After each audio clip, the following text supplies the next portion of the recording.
김계홍의 인생 스케치.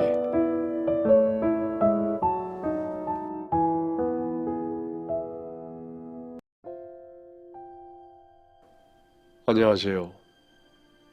저는 30대 후반에 서울에 살고 있는 직장인이자 아이의 아빠입니다. 최근 저에게 생긴 일련의 사건들로 인해 많이 힘들기도 했고 많은 생각을 하기도 했네요. 누군가에게 속 시원히 터놓고 말할 수 없는 내용이라 익명으로나마 이렇게 털어놓습니다. 먼저 제 속사정을 모르시는 분들이 듣기에는 너무나 당혹스럽게 들릴 수도 있으실 거고 저를 비난하실 수도 있으리라 생각됩니다. 하지만 저는 최선의 방법을 선택을 했고 어릴 때부터 부모님 없이 지내다 보니 가정에 대한 남다른 애착 같은 게 더 있었던 것 같습니다. 막연하게 빨리 가정을 꾸리고 싶다는 생각을 했지만 조부모님까지 돌아가신 이후로 혼자 살아야만 했던 저는 평범한 가정에서 자란 사람들과 달리 주변에 아무런 도움도 받을 수 없었죠. 혼자 살 집 구하는 것부터 힘들었으니까요.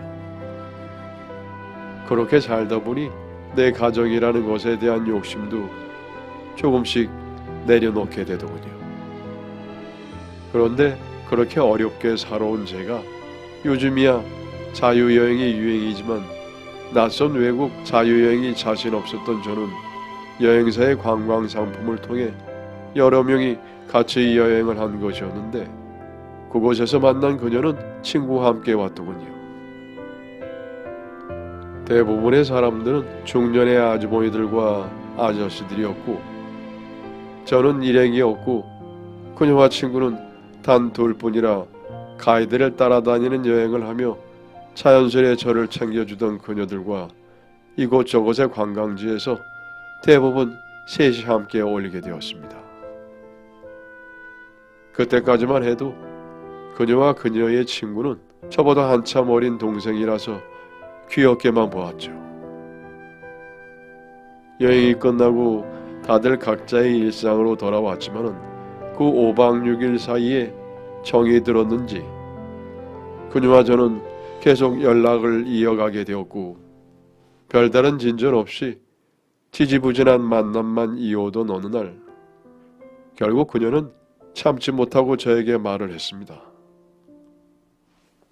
오빠, 이럴 때는 우리 사귀자 하면 되는 거예요. 도대체 썸만 몇 달을 타는 거야.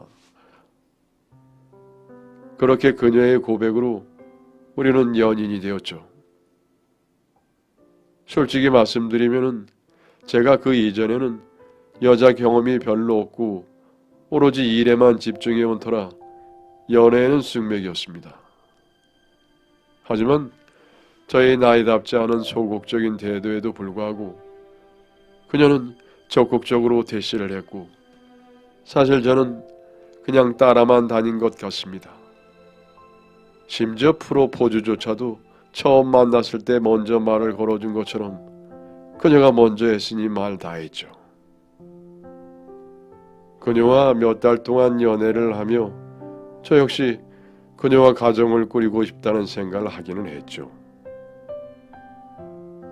하지만 12살이라는 나이 차이가 항상 제 발목을 잡더군요. 아직 그녀는 하고 싶은 것도 많고 할 일도 많은 나이인데 저 같은 늑다리 아저씨가 데려간다는 것이 미안하게만 느껴졌습니다. 하지만 한편으로는 이렇게나 착하고 똑똑한 여자가 먼저 적극적으로 저를 좋아한다고 하는데 당연히 기분이 좋았죠. 하지만 한편으로는 이렇게나 착하고 똑똑한 여자가 먼저 적극적으로 저를 좋다고 하는데 당연히 기분이 좋았죠. 이런저런 생각으로 고민만 하는 저에게 그녀는 몇 번이고 결혼을 하자고 했고 결국 우리는 연애한 지 1년도 되지 않아 결혼 준비를 하게 되었네요. 혼전 임신이나 그런 이유는 아니었습니다. 여자친구는 저보다 나이는 훨씬 어리지만 결혼관이 확고하게 잡혀 있었고, 아빠 없이 자라서 그런지 그 누구보다 빨리 결혼을 해 안정적인 가정을 꾸리고 싶어 했습니다. 물론 저 역시 같은 생각이었기에 그녀의 결혼 제안에 나이 차이에 대한 걱정은 묻어두고 결혼을 진행하게 되었죠. 이후 여자친구의 집에 인사를 드리러 간 날, 저는 처음으로 장모님을 뵙게 되었습니다. 사실 여자친구는 아버지가 안 계셨습니다. 여자친구가 아주 어릴 때 돌아가셨다고 들었죠. 그래서 여자친구는 아버지의 얼굴조차 모른다고 했습니다. 그리고 장모님을 처음 뵌 순간 저는 충격을 받았습니다. 어머님이라고 호칭을 부르기조차 민망할 정도로 너무나도 젊고 청초하신 느낌의 여성분이셨으니까요. 제가 상상했던 어머님의 모습과는 너무나도 달라서 전 잠시 어버버했던 것 같네요. 뭘 그렇게 놀라? 내가 엄마 젊다고 했잖아. 죄송합니다. 당황한 표정이 그대로 얼굴에 드러났는지 여자친구가 제 옆구리를 콕 찌르며 말했습니다. 물론 장모님께서는 이런 나이에 여자친구를 낳으셨다는 이야기는 익히 들어 알고는 있었으나 실제로 뵈니 당황스러울 정도로 젊으시더군요. 함께 식사하는 내내 장모님의 나이가 가늠이 안 될 정도였으니까요. 머릿속으로 장모님의 나이를 계산하는 데 정신이 팔려 무슨 음식을 어떻게 먹었는지 기억이 안 날 정도입니다. 그날 장모님과의 첫 만남을 마치고 집에 와서 아내와 통화를 했죠. 많이 놀랐어? 좀 놀라긴 했지. 말만 들었지 그렇게 젊으실 줄은 상상도 못했어.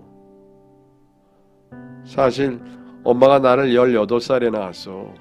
미혼모였고 미리 말하려고 했는데 역시 입이 안 떨어지더라고. 그리고 장인어른은 사실은 돌아가신 것이 아니라 아이를 가진 장모님을 버리고 도망가 버린 것이라고 하더군요. 당시 20살이었던 여자친구의 아버지는 장모님이 임신을 했다고 알리자마자 바로 군대를 핑계로 슬그머니 연락을 끊고 사라졌다고 합니다. 이후 장모님께서는 부모님의 도움을 받아 출산을 했고, 그런 놈은 잊고 살라는 부모님의 권유에 따라 그 남자는 죽었다 생각하고 절대 찾을 생각도 없이 혼자 제 여자친구를 키우신 거죠. 이후 다른 남자 또한 단 한 명도 만나지 않고 오로지 아이만 키우며 살아오셨다고 해요.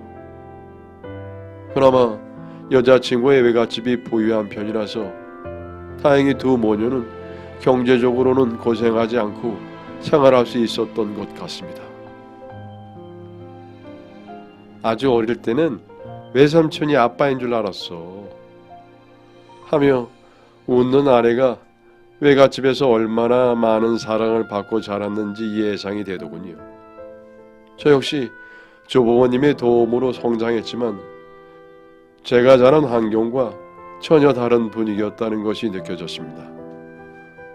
언제나 긍정적이고 밝고 매사 심플하게까지 한 아내의 덕분에 저는 언제나 마음이 편했고, 나이는 어려도 이 사람은 인생을 함께할 좋은 배우자라고 생각을 했습니다. 사실 여자친구와 헤어질 생각이 들지 않았습니다. 막연하게 무언가 과거 이게 맞는 건가 하는 생각이 들 뿐이었죠. 물론 제가 그 상황에서 시간을 끌은 점은 저의 미숙한 부분이었고 어리석은 행동이었습니다. 하지만 그 당시에는 제가 느끼는 혼란을 그 누구에게도 말하기조차 힘들더군요. 그런 저의 행동에 여자친구는 더욱 답답하고 힘들었을 테죠. 하지만 저의 불분명한 태도에도 더 이상 보채지 않고 기다려주더군요. 그런 여자친구에게 더욱 미안한 마음이 들었습니다. 그렇게 장모님께 인사를 드린 후 3달 정도 아무런 진전 없이 지내고 있던 어느 날, 장모님께서는 자신의 특별한 가정사 때문에 이 결혼이 멈췄다고 생각을 하셨는지 저에게 따로 연락을 해 만나자고 하시더군요. 그렇게 따로 만난 자리에서 장모님은 저에게 말씀하셨습니다. 나 자신과 내 딸의 인생은 완전히 별개라는 걸 알아둬요. 우리 딸은 정말 독립적인 아이죠. 나 역시 사위될 사람과 내 나이가 5살밖에 차이가 나지 않는다는 것이 쉽지는 않아요. 장모로서 사위를 편하게 대하는 것도 쉽지 않고 다른 사람의 구설에 오르내릴 수 있다는 생각도 했어요. 하지만 나도 노력하는 중이에요. 나 역시 사위를 편하게 대할 거예요. 말도 놓을 거고요. 2 사람의 결혼에 나를 넣지 말고 생각하길 바래요. 정말 온화하고 부드럽게 말씀하셨지만 그 말씀 안에는 단호함과 신뢰가 가는 카리스마가 있었습니다.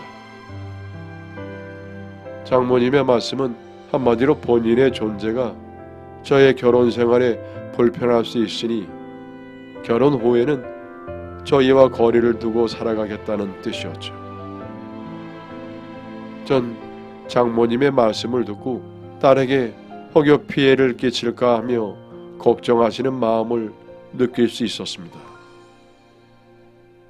장모님과의 만남 이후 제 마음에 불편했던 마음을 내려놓을 수 있게 되었고 마침내 저희는 결혼을 하게 되었습니다.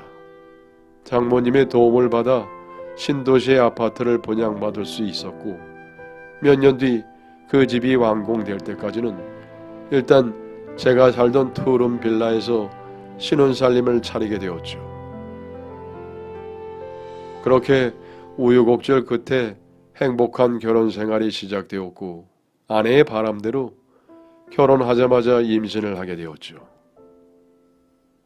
아내에서 오는 단란한 가족의 생활이었습니다. 그런데 사람이 뭔가 마음이 불편하고 내키지 않을 때는 다 그럴 만한 이유가 있는 것일까요? 행복한 생활에 빠져 있기도 잠시 우리 가정은 한순간에 산산이 부서지고 말았습니다. 혼자 아이를 돌보며 손목에 무리가 온 아내가 하루는 저에게 아이를 맡기고 병원에 다녀오던 중 음주운전자가 낸 교통사고를 당하게 된 것이죠.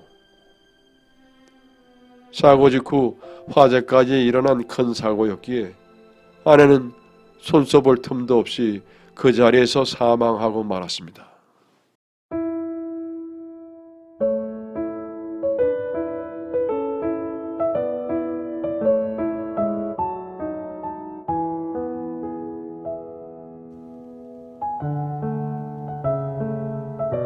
여러분의 사연을 기다리고 있습니다. 내용은 제한이 없고요. 구독과 좋아요는 저에게 큰 힘이 됩니다.